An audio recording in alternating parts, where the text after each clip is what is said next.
मैं doctor Nidhi Mathur, associate professor home science, government girls college Behror.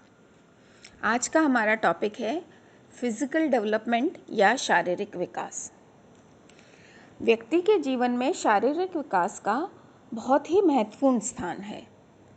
शारीरिक विकास जो कि कंसेप्शन से या गर्भाधान के समय से ही हो जाता है, भिन्न भिन्न अवस्थाओं में अलग अलग गति से चलता रहता है। बच्चे का शारीरिक विकास उसके अन्य सभी प्रकार के विकास जैसे मानसिक विकास, संवेगात्मक विकास, सामाजिक विकास, गत्यात्मक विकास आदि सभी को प्रभावित करता है। विद्वानों का मानना है कि जिस बच्चे का शारीरिक विकास अच्छा होता है उसका मानसिक विकास भी तीव्र गति से होता है।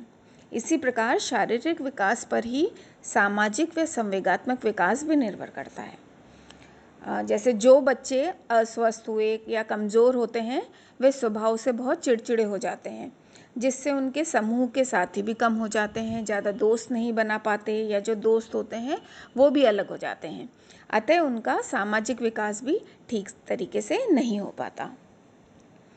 जो शारीरिक विकास है, शारीरिक विकास का बालक के व्यवहार पर गुणात्मक और मात्रात्मक दोनों रूप से गहरा प्रभाव पड़ता है। बालकों के व्यवहार पर शारीरिक विकास का प्रभाव प्रत्यक्ष और अप्रत्यक्ष दोनों रूप से पड़ता है। जैसे शारीरिक विकास से यह निर्धारित हो जाता है कि बालक एक निश्चित आयु में कौन कौन से विकासात्मक कार्य कर सकता है, कौन से नहीं कर सकता है। जैसे कि अगर जैसे कोई 5 साल का बालक है, उसका शारीरिक विकास बहुत अच्छा है तो स्कूल का एडजस्टमेंट उसका बहुत अच्छा होगा, वो अनुशासित रहकर अच्छे पढ़ने लिखने में भी अव्वल रहेगा, खेलों में भी अपने साथियों के साथ बराबरी कर पाएगा और सभी गतिविधियों में भाग लेगा। लेकिन अगर किसी बालक का शारीरिक विकास अच्छा नहीं है तो ना तो खेल पाएगा, ना पढ़ाई में ही अच्छा रह पाएगा, ना कोई शारीरिक गतिविधियां कर पाएगा।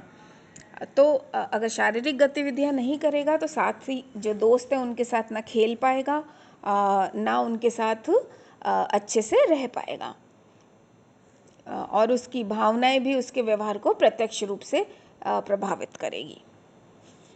इसी तरह से अप्रत्यक्ष रूप से भी फिजिकल डेवलपमेंट का प्रभाव पड़ता है। जैसे कि अगर सपोज़ कोई बच्चा है 7-8 साल का बच्चा है जो कि मोटा है, स्थूल शरीर का है, तो उसके जो साथी हैं अगर वो दुबले पतले और चुस्त हैं तो वो उन बच्चों की बराबरी नहीं कर पाएगा। जैसे सपोज़ खेल में साथ खेल रहे हैं तो वो दौड़ नहीं पाएगा या विभिन्न गतिविधियां नहीं कर पाएगा।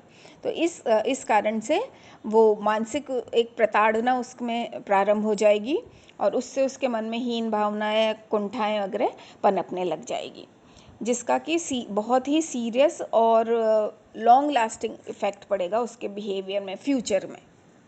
इसलिए फिज़िकल डेवलपमेंट का बहुत इम्पॉर्टेंट रोल है एक बालक के जीवन में।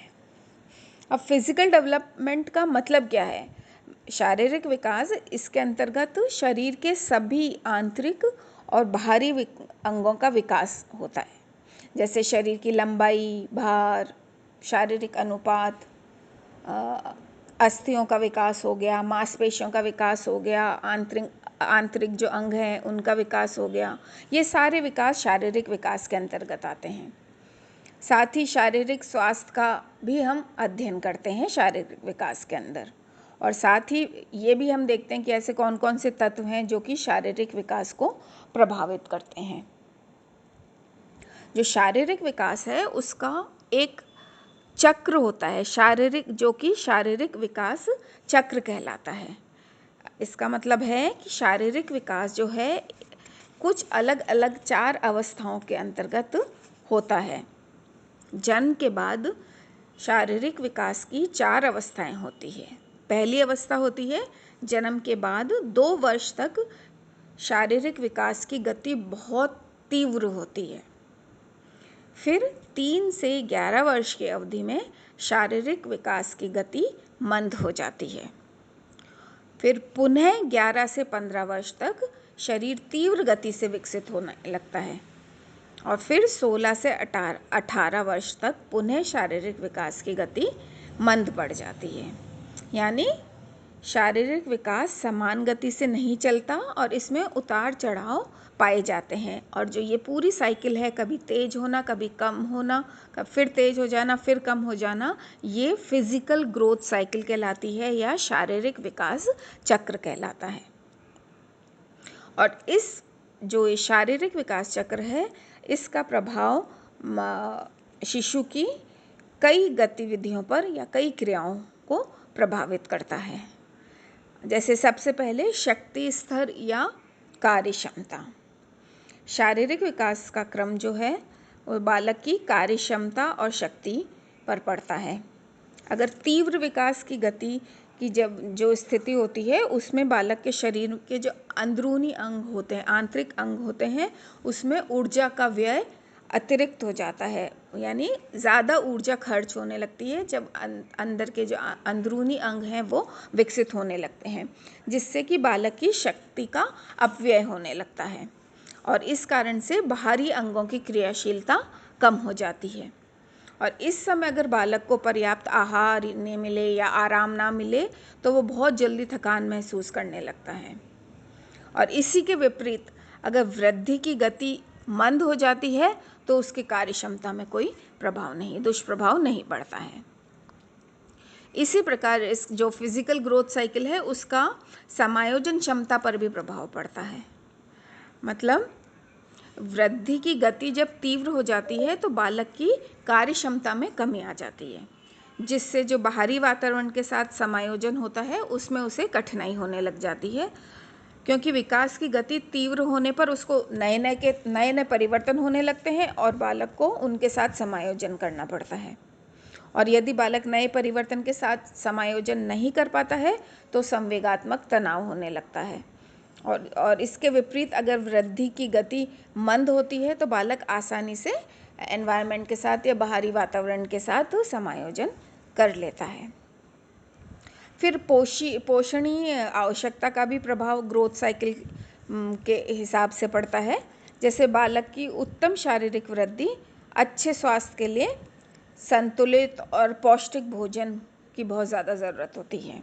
जब बालकों के विकास की गति तीव्र होती है तो उनकी पौष्टिक मांग भी बढ़ जाती है, और यदि वृद्धि की अवस्था में पर्याप्त मात्रा में उसे हम संतुलित या पौष्टिक आहार नहीं देते तो शारीरिक विकास में बाधा उत्पन्न होती है।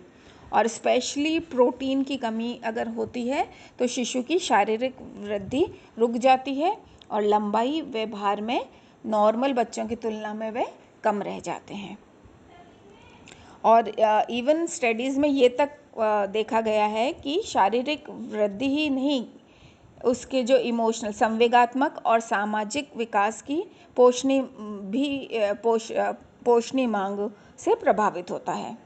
अगर बालक को पौष्टिक तत्व नहीं मिलेंगे, आहार अच्छा नहीं होगा तो उसमें चिड़चिड़ापन आ जाएगा, अरुचि की भावना हो जाएगी, लापरवाही या लड़ाई झगड़ा, इस तरह के नेगेटिव इमोशंस आने लग जाएंगे और वो उसको सामाजिक और संवेगात्मक विकास को अवरुद्ध करेंगे। इसके विपरीत विकास की गति जब मंद होगी तो अतिरिक्त पौष्टिक तत्वों की आवश्यकता उसको नहीं होती। फिर क्रियात्मक योग्यता पर भी प्रभाव पड़ता है। शारीरिक विकास और क्रियात्मक विकास का आपस में बहुत घनिष्ठ संबंध है, क्योंकि दोनों फिजिकल ऑर्गन से जुड़े हुई चीज़ें हैं।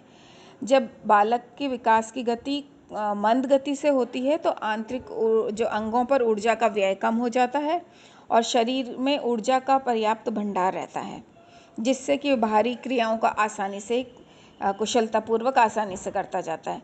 लेकिन जिस समय विकास की गति तीव्र होती है तो आंतरिक अंगों की क्रियाओं पर ऊर्जा का व्यय बढ़ जाने के कारण जो संचित ऊर्जा है उसका अवयव होने लगता है, वो खर्च होने लगती है और इस कारण से बालकों की क्रियाशीलता में कमी आ जाती है।